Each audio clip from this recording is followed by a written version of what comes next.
अस्सलामुअलैकुम, आप देख रहे हैं GTV न्यूज। मैं हूं आपके साथ शिरीन जुल्फकार और मैं हूं साजिद हसन। कोरोना वायरस से बचाव के लिए सिंध के बासियों की बेएहतियाती उन्हीं के गले पड़ गई और सिंध हुकूमत ने एक बार फिर पाबंदियां आयद कर दी।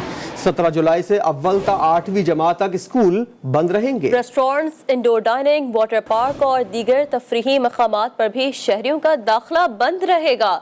सिंध में अब तक 5,647 अफराद कोरोना का शिकार होकर इंतकाल कर चुके हैं।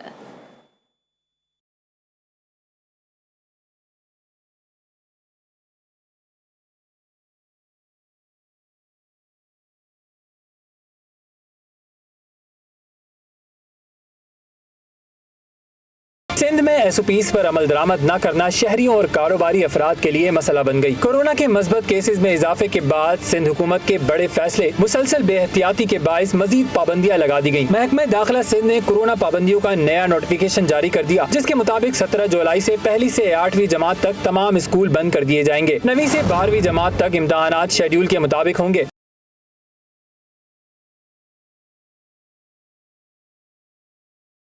सिंध में एक मरतबा फिर रेस्टोरेंट्स में इंडोर डाइनिंग पर पाबंदी होगी। Water park, swimming pool, indoor gym, indoor sports और तमाम सियाहती मराकज 16 जुलाई से बंद कर दिए जाएंगे। पब्लिक ट्रांसपोर्ट में 50% मुसाफिर सफर कर सकेंगे। सीवियो, हॉक्स बे और केंझर झील समेत तमाम तफरीही मुकामात भी जुम्मे से बंद रहेंगे, जबकि सिनेमा हॉल भी बंद कर दिए जाएंगे। नोटिफिकेशन के मुताबिक फैसलों का इत्तलाक 31 जुलाई तक होगा। सिंध में कोरोना SOPs पर अमल दरामद करवाने और मानसून के पेश नजर सिंध पुलिस के अफसरान और जवानों की छुट्टियां भी मंसूख कर दी गयी और IG सिंध ने फौरी तौर पर ड्यूटी पर वापस पहुँचने के अहकाम जारी कर दिए हैं। ताहुक्म सानी किसी भी पुलिस अफसर या जवान की छुट्टी की दरख्वास्त को मंजूर नहीं किया जाएगा। कराची के मुख्तलिफ इलाकों में कोरोना के बढ़ते मरीजों के बाद स्मार्ट लॉकडाउन का सिलसिला जारी है। गुज़श्ता रोज डिस्ट्रिक्ट कोरंगी के 3 सब डिवीजन की 5 UCs और जिला वसी के 4 टाउन में स्मार्ट लॉकडाउन नाफिज कर दिया गया है। माइक्रो स्मार्ट लॉकडाउन के ज़ेर असर इलाकों में गैर जरूरी नकलो हरकत पर भी पाबंदी होगी। गुलबर्ग में स्मार्ट लॉकडाउन की तफसीलात बता रहे हैं हमारे नुमाइंदे मोहसिन मेहदी। जी मोहसिन। जी हाँ, बिल्कुल। कोरोना वायरस के बढ़ते हुए केसेस के बायस शहर में कई जगह स्मार्ट लॉकडाउन लगाया गया है। अगर बात करें, इस वक्त हम गुलबर्ग में मौजूद हैं। ज़िला वस्ती के 4 टाउन के कुछ इलाके ऐसे हैं जहाँ पर स्मार्ट लॉकडाउन लगाया गया है और जिसका इंदराज 12 जुलाई से लेकर 26 जुलाई तक किया गया है। यहाँ पर अगर बात करें स्मार्ट लॉकडाउन के हवाले से तो गैर ज़रूरी नकलो हरकत को यहाँ पर मना करार दिया गया है। साथ में जो दुकानें हैं या मार्ट वगैरह हैं उनको भी बंद करने का हुक्म दिया गया है। तो रकब में भी आप देख सकते हैं कि कुछ ऐसे लोग हैं जो कि ऑफिस से अपने घरों को आ रहे हैं, तो उनके लिए इलाका खुला है। और इसके अलावा बात करूं, गुलबर्ग, लियाकताबाद, अजीज़ाबाद, इन तमाम तर ज़िला के कुछ इलाकों में, कुछ गलियों में यहाँ का स्मार्ट लॉकडाउन लगाया गया है। जी। कोरोना वायरस हर रोज नई शक्ल तब्दील कर रहा है। भारतीय वेरिएंट फेफड़ों पर बराह रास्त हमला करता है। डेल्टा वायरस के नुकसानात के बारे में तफसीलात बता रही हैं हिराज़ा की। कराची में पहले कोरोना की पहली, दूसरी, तीसरी लहर के बाद अब चौथी मुमकिन लहर है जो कि इंतहाई ख़तरनाक करार दी जा रही है, जिसमें डेल्टा वायरस के भी कुछ वेरिएंट जो है सरायत कर गए हैं। इसके अलावा डेल्टा वायरस के 35 मरीज़ों की तस्दीक जो है वो महकमा सेहत सिंध की तरफ से कर दी गई है। मैं इस वक्त मौजूद हूँ डायरेक्टर अब्बासी शहीद अस्पताल नादिर खान साहब के साथ, जो हमें बताएंगे कि डेल्टा वायरस असल में है क्या। सर, मुझे बताइए डेल्टा वायरस क्या है, इसकी अलामात क्या हैं? डेल्टा वायरस भी कोरोना वायरस की एक किस्म है जो कि ख़तरनाक वायरस की किस्म है, जिसमें जो है वो जानलेवा भी जो है साबित हो रही है ये। इसकी अलामात जो हैं वो जिस तरह से कोरोना वायरस की दूसरी अलामात हैं उससे थोड़ी सी मामूली सी हटकर हैं। जैसे इसमें बाज़ औक़ात बुखार या खांसी की कैफियत नहीं होती, लेकिन जो इसमें मेन ये वायरस है वो जो लंग्स हैं उस पर अटैक करता है और उसमें जो न्यूमोनिया के सिम्टम्स होते हैं वो तमाम आते हैं, जिसमें से शॉर्टनेस ऑफ ब्रीथिंग यानी सांस लेने में दुश्वारी, ये सबसे अहम अलामत है। मास्क लगाएं, समाजी फासला इख्तियार रखें। अगर इस चीज़ को फॉलो कर लेते हैं तो यकीनी तौर पर डेल्टा वायरस से खुद को बचाया जा सकता है। आज़ाद कश्मीर में कोरोना वायरस के केसेस बढ़ने के पेश नज़र हुकूमत ने कोरोना वबा के फैलाव को रोकने के लिए 19 से 29 जुलाई तक आज़ाद कश्मीर में सियाहत पर पाबंदी आयद कर दी है।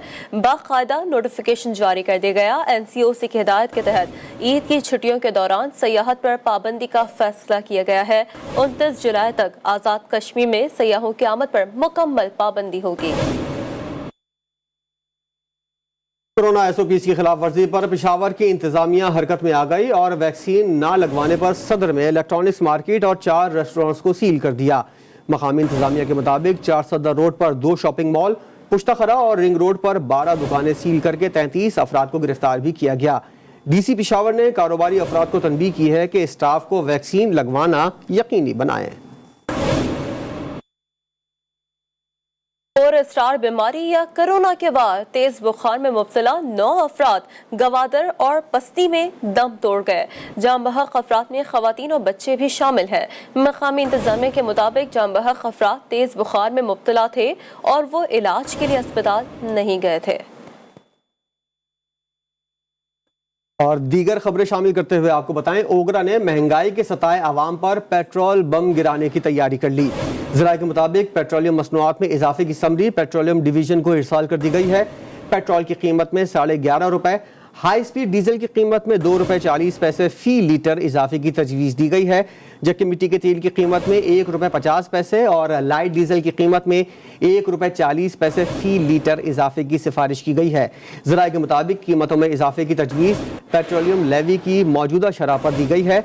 वज़ीर-ए-आज़म की मंजूरी के बाद वजारत ख़जाना 15 जुलाई को पेट्रोलियम मसनूआत की नई कीमतों का ऐलान करेगी।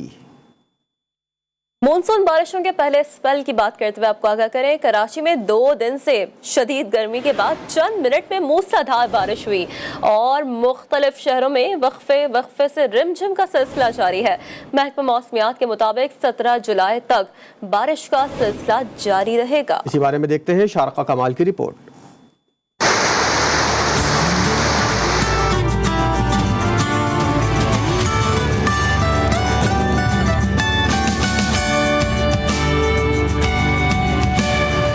कराची में शदीद गर्मी और हब्स से मिला छुटकारा। मॉनसून के पहले स्पेल का एक और राउंड। दोपहर के वक्त गहरे बादल बरसने लगे।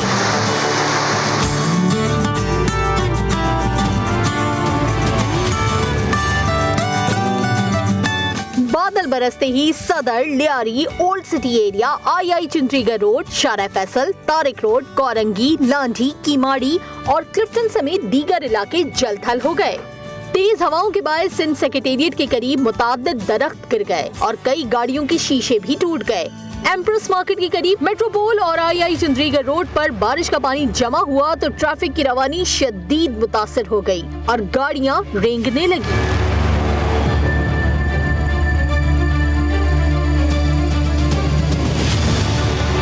मौसम का हाल बताने वाले कहते हैं कि मॉनसून के पहले राउंड में 17 जुलाई तक वक्फे से बारिश का सिलसिला जारी रहेगा, जबकि मज़ाफाती इलाकों में गरज चमक के साथ दरमियाने दर्जे की बारिश भी हो सकती है। महकमा मौसमियात का कहना है कि सुबह और दिन के औकात में शहर का मौसम गर्म और मरतूब रहेगा। हवा के कम दबाव के नतीजे में बादल बरसाने वाला सिस्टम ताकतवर नहीं। शारका कमाल, GTV न्यूज, कराची। सियासी मैदान से खबर यह है कि MQM पाकिस्तान के रहनुमा आमिर खान ने सिंध में गवर्नर राज नाफिज करने का मुतालबा कर दिया। वो कहते हैं कि सिंध हुकूमत कराची को कमजोर करने की मुनज़्ज़म साजिश कर रही है। आमिर खान ने 18वीं तरमीम में भी तरामीम का मुतालबा कर दिया। पाकिस्तान की सलामती और बका के लिए जरूरी है कि वफाकी हुकूमत सिंध में फौरी तौर पर गवर्नर राज नाफिज करे। बहुत अरसे से, काफी अरसे से इस बात पर जोर दे रहे हैं कि सिंध के अंदर ये जाली अक्सरियत की बुनियाद पर सीटें हासिल करते हैं। 18वीं तरमीम के अंदर तब्दीली की गुंजाइश मौजूद है और वो होना चाहिए। गवर्नर राज की बातें करके आमिर खान जहनी पसमानदगी का सबूत दे रहे हैं। वज़ीर इत्तलात सिंध नासिर हुसैन शाह ने आमिर खान के बयान पर रद्दअमल देते हुए कहा है कि MQM के दोस्तों को कहूँगा, खुदा का खौफ करें, हकीकत पसंद बने। ये अंदरून सिंध और बैरून सिंध की बातें करके नफरत की सियासत ना करें। MQM को पीपल्स पार्टी और सिंध हुकूमत फोबिया हो चुका है। इन लोगों को चाहिए कि किसी दरगाह पर बैठकर अपने गुनाहों की माफी मांगे। अब बात होगी आज़ाद कश्मीर के इंतखाबात की। साफ शफाफ हुकूमत के दावेदार बताएं, उनका वजीर सेहत दवाइयाँ चोरी करते पकड़ा गया। उनका वजीर पेट्रोल और LNG चोरी में पकड़ा गया। मुस्लिम लीग नून की नायब सदर मरियम नवाज ने इमरान खान को सबसे बड़ा मनी लॉन्ड्रर करार दे दिया। रावला कोर्ट में जलसे से खिताब करते हुए कहा कि इमरान खान 16 खुफिया बैंक अकाउंट्स का हिसाब नहीं दे सके, सबसे बड़े मनी लॉन्ड्रर इमरान खान मुल्क पर काबिज है। इमरान खान की ATM आटा चोर निकली। मरियम नवाज का कहना था कि नवाज शरीफ पर चोरी के इल्जामात लगाए गए, लेकिन अल्लाह ताला ने उनको अदालतों से सुरखरू किया।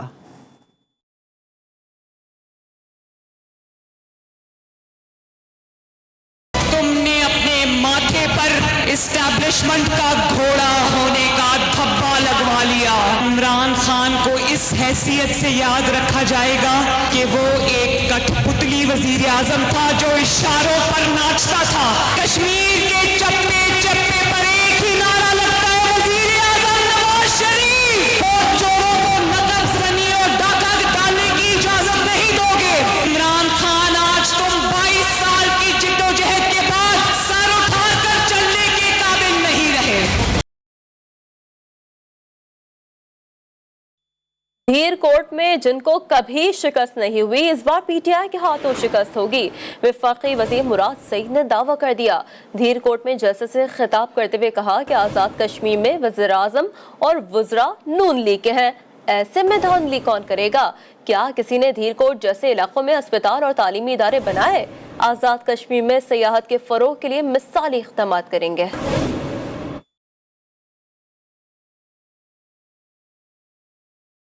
ऐसा हल्का जीतने जा रहे हैं जो कभी भी कोई नहीं हारा था। पहली दफा आप उनको शिकस्त देने जा रहे हैं और तहरीक इंसाफ की शिकस्त देंगे। क्या यहाँ पे आपके सेहत के लिए कोई अस्पताल बनाया? क्या यहाँ पे कोई तालीमी इदारे बनाए? क्या यहाँ पे गुर्बत के खात्मे के लिए कोई इक़दाम उठाए? आप भूल गए हैं कि इस वक्त भी वजीर आजम मुस्लिम लीग नून का बेटा है। इस वक्त भी डिपार्टमेंट्स उनके अंडर आते हैं, तो किस तरह आप दांडी का शोर मचा सकते? सयाहत के फरोग के लिए कभी किसी ने इक़दाम नहीं उठाए और सयाहत का फरोग इंशाअल्लाह हमारी तरजीह होगा और हम देंगे।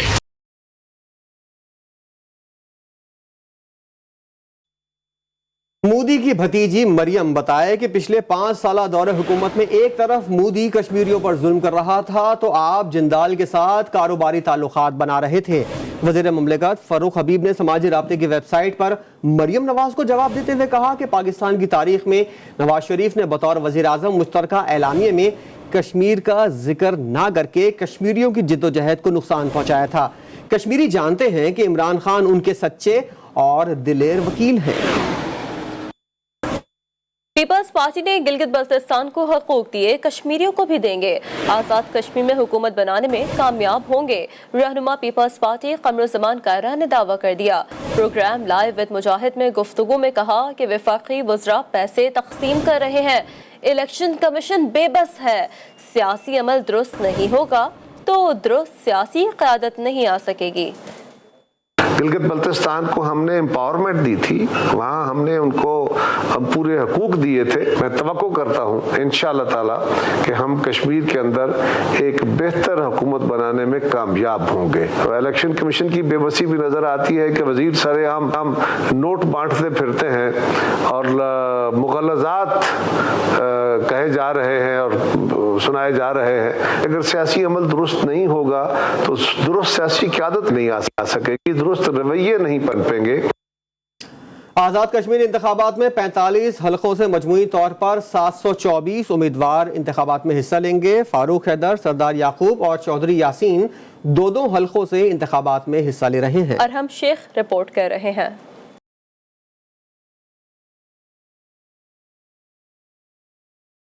आजाद कश्मीर के 33 हलकों से 602 उम्मीदवार अपनी किस्मत आजमाई करेंगे, जबकि मुहाजिरीन मुकीम पाकिस्तान के 12 इंतखाबी हलकों में 122 उम्मीदवार हिस्सा लेंगे। वज़ीर आज़म आजाद कश्मीर राजा फारूक हैदर खान लीपा के 2 हलकों से इंतखाबात लड़ रहे हैं। PTI के नामजद उम्मीदवार बैरिस्टर सुल्तान महमूद मीरपुर जबकि तनवीर इलियास बाग से इंतखाबात में हिस्सा ले रहे हैं। पीपल्स पार्टी के नामजद अहम उम्मीदवार लतीफ अकबर खावड़ा मुजफ्फराबाद से इंतखाबात में हिस्सा लेंगे। Opposition leader Chaudhry Mohammad Yasin PP के टिकट पर कोटली में 2 हलकों से आइंदा 5 साल के लिए सियासी किस्मत आजमाई करेंगे। स्पीकर शाह गुलाम कादर नीलम, सीनियर वजीर तारिक फारूक बिम्बर जबकि अमीर जमात इस्लामी अब्दुल रशीद तुराबी बाग से इलेक्शन लड़ेंगे। साबिक सदर वजीर आजम सरदार याकूब खान रावलाकोट के 2 हलकों से इलेक्शन लड़ेंगे। आज जम्मू कश्मीर मुस्लिम कॉन्फ्रेंस के सदर व साबिक वजीर आजम सरदार अतीक अहमद खान दीर कोट से इलेक्शन लड़ेंगे। Arham Sheikh, G news, Muzaffarabad, Azad Kashmir. Welcome back. Update यह है कि एंटी करप्शन पंजाब ने रावलपिंडी रिंग रोड स्कैंडल में साबिक कमिश्नर रावलपिंडी और चेयरमैन लैंड एक्विजिशन को गिरफ्तार कर लिया है। मुआविन खुसूसी फिरदौस आशिक अवान का कहना था कि पीटीआई ने रिंग रोड की करप्शन बेनकाब करने का वादा किया था, जो पूरा कर दिया। इन इक़दामात से जाहिर होता है कि हर करप्ट की गर्दन पर कानून का शिकंजा सख्त होगा। वक़ार शौकत की रिपोर्ट देखिए। रावलपिंडी रिंग रोड स्कैंडल में अहम पेशरफ्त, एंटी करप्शन पंजाब की कार्रवाइयां। साबिक commissioner Rawalpindi captain retired Mohammad Mahmood और chairman land acquisition Waseem Tabish को गिरफ्तार कर लिया गया। जब ये प्रोजेक्ट पंजाब गवर्नमेंट के CDWP में आया और उसके बाद जब PND में गया तो वहाँ से वाज़े तौर पे प्रोजेक्ट डायरेक्टर को इंस्ट्रक्शंस कम्युनिकेट हुई कि आप इस प्रोजेक्ट की अप्रूवल जो है वो चीफ मिनिस्टर पंजाब से लेंगे अलाइनमेंट की, लेकिन वो अलाइनमेंट के लिए वहाँ पे मीटिंग नहीं करवाई गई और उसकी अप्रूवल जो है वो चीफ मिनिस्टर पंजाब से नहीं ली गई। डीजी एंटी करप्शन ने प्रेस कॉन्फ्रेंस करते हुए बताया कि हुकूमती मंजूरी के बगैर 2 अरब 60 करोड़ रुपए खर्च किए गए और मंसूबे की अलाटमेंट में तब्दीली से निजी हाउसिंग सोसाइटी को फायदा पहुंचाया गया, जिसका मामला नैब को भेजा जाएगा। जो जीरक को हायर करके जब मार्च 2020 में कहा गया कि आप इसकी नई अलाइनमेंट बनाएं, उस वक्त किसी भी गवर्नमेंट की कोई अप्रूवल नहीं थी। मीनिंग देयर बाय कि इन्होंने यूनिलैटरली जो है वो डिसाइड किया कि हम इसकी नई अलाइनमेंट बनाएंगे और हम इसकी कॉस्टिंग जो है वो बढ़ेगी। डीजी एंटी करप्शन गौहर नफीस ने बताया कि साबिक कमिश्नर रावलपिंडी ने वजीर आजम इमरान खान की आंखों में धूल झोंक कर गलत तफसीलात से आगाह किया। कैमरामैन सलमान मिराज के साथ वकार शौकत, GTV न्यूज लाहौर। और GTV न्यूज ने कौमी खजाने को मुबैना करोड़ों रुपए नुकसान पहुंचाने वालों का पर्दाफाश किया तो FIA ने एक्शन लिया और साबिक सेनेटर ताज आफरीदी की कंपनी समेत 4 कंपनीज की तफसीलात PSO से तलब कर ली हैं। रिपोर्ट कर रहे हैं नुमाइंदा खुसूसी जावेद असगर चौधरी।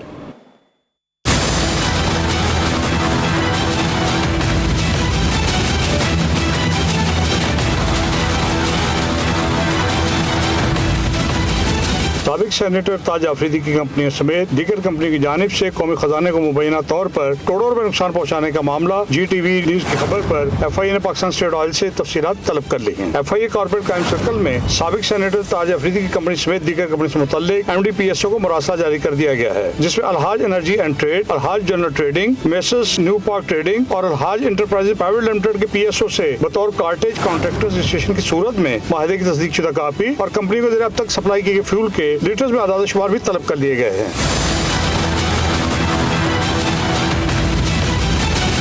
करोड़ों रुपए की मुबैना GST चोरी से मुताल्लिक खबर GTV न्यूज ने गुज़िश्ता इतवार को नशर की थी, जिसके मुताबिक कंपनियां नेटो फोर्सेस के लिए जेट फ्यूल सप्लाई की मद में जनरल टैक्स की मुबैना चोरी में मुलव्विस हैं। और अब जानिए अहम मुलाकात का हवाल। सदर डॉक्टर आरिफ अलवी से ताजिकिस्तान के वज़ीर दिफा की मुलाकात हुई है। सदर ममलिकत का कहना था कि पाक ताजिक ताल्लुकात तारीखी, मजहबी, सकाफती रवाबित पर मबनी है। तजारत, दिफा, तवानाई और दीगर शोबों में ताउन बढ़ाने की ज़रूरत है। इक़्तिसादी राहदारी से ताजिकिस्तान को तरक्की के मौक़े मैसर आएंगे। ताजिक वज़ीर दिफा ने chairman joint chief of staff committee general Nadeem Raza और army chief general Qamar Javed Bajwa से भी मुलाकात की। आर्मी चीफ का कहना था कि पाकिस्तान ताजिकिस्तान के साथ बरादराना ताल्लुकात को अहमियत देता है। खित्ते में अमन के लिए पाकिस्तान कोशिशें जारी रखेगा। दोशंबे ताजिकिस्तान में इजलास के दौरान वज़ीर ख़ारजा शाह महमूद कुरैशी की चीन के स्टेट काउंसलर और वज़ीर ख़ारजा वैंग ई से मुलाकात हुई है, जिसमें 2 तरफ़ा ताल्लुकात, CPEC, बाहमी दिलचस्पी के और इलाकाई और आलमी उमूर पर तबादला ख्याल किया गया। शाह महमूद कुरैशी ने कहा कि पाकिस्तान और चीन आयरन ब्रदर्स हैं और सदाबहार स्ट्रेटेजिक कोऑपरेटिव शराकतदारी के अजीम बंधन में बंधे हुए हैं। दोनों वज़ीर ख़ारजा ने तमाम सतहों पर करीबी रवाबित और हमांगी बरकरार रखने पर इत्तेफाक किया। ईद कुर्बान की आमद है। लाहौर में रावी के किनारे सगिया मंडी में शहरियों का रश बढ़ने लगा, लेकिन बारिश ने इंतजामात की कलई खोल दी है। मंडी में कीचड़ से निजाम दरहम बरहम होने से शहरियों को मुश्किलात का सामना है। मजीद बात करेंगे, वही मौजूद है ज़िशान नवाज, उनसे। ज़िशान, बताइएगा बारिश के बाद मंडी की कैसी सूरत हाल है इस वक्त?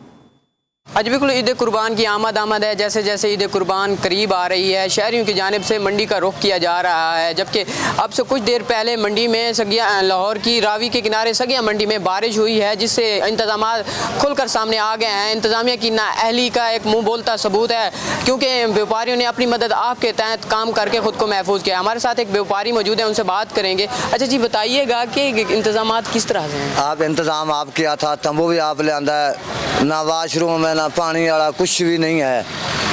आप ही तंग हो रहे, मिट्टी सटाई वो किया, सारा कुछ किया है। देखो पानी कितना है प्लाट में।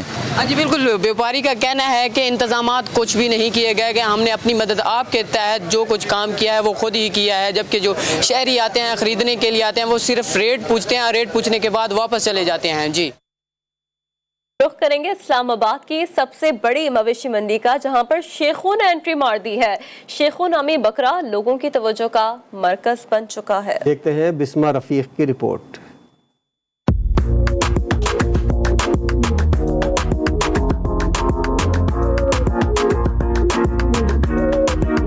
इस्लामाबाद के दही इलाके ठंडा पानी की मवेशी मंडी में शेखों ने एंट्री मारी तो लोग दंग रह गए।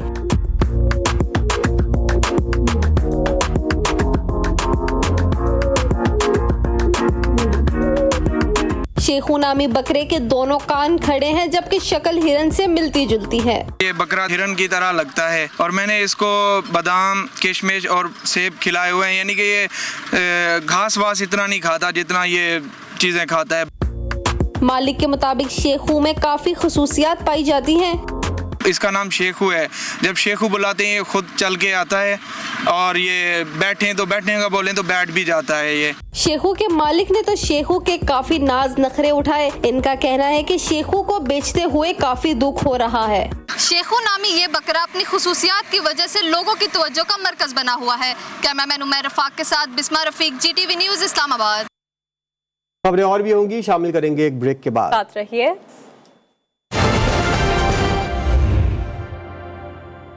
Welcome back. सऊदी अरब में पहली बार मनासिक हज के पहले मरहले में आज़मीन पर 3 पाबंदियां लगाई गई हैं। तवाफ के लिए आने वाले को मस्जिदुल हराम में दाखिल होते वक्त सामान साथ ले जाने की इजाजत नहीं होगी।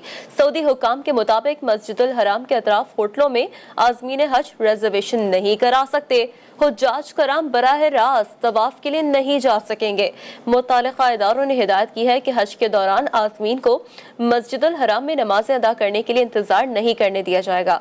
हुज्जाज मस्जिदुल हराम सिर्फ खुसूसी हज बसों से ही जा सकेंगे। इस्तक़बालिया मराकज़ पर बसें तैयार होंगी। खेल के मैदान से आपको बताएं, इंग्लैंड के खिलाफ बदतरीन कारकर्दगी मायूस कुन है। हेड कोच कौमी क्रिकेट टीम मिसबाह-उल हक का कहना था कि परफॉर्मेंस का दिफा नहीं किया जा सकता। तीसरे वनडे मैच में फतह का मौका हाथ आ गया था, मगर दिफा नहीं कर सके। सबसे बड़ा मसला फील्डिंग का रहा। अपनी गलतियां सुधारने की कोशिश करेंगे। लास्ट मैच आई थिंक जिसमें बैटिंग ने बेहतर परफॉर्मेंस की और बाबर आजम की अच्छी इनिंग, रिजवान की अच्छी इनिंग, एक ऐसा टोटल था मेरे ख्याल में कि जो हमें डिफेंड करना चाहिए था। But overall very disappointing performance bowling point of view से, एंड स्पेशली फील्डिंग जो through out the series problem रहा है। तो आई थिंक इसको कोई भी नहीं डिफेंड कर सकता। एक ब्रेक के बाद हाजिर होंगे न्यूज़ हेडलाइंस के साथ। देखते रहिए GTV न्यूज़।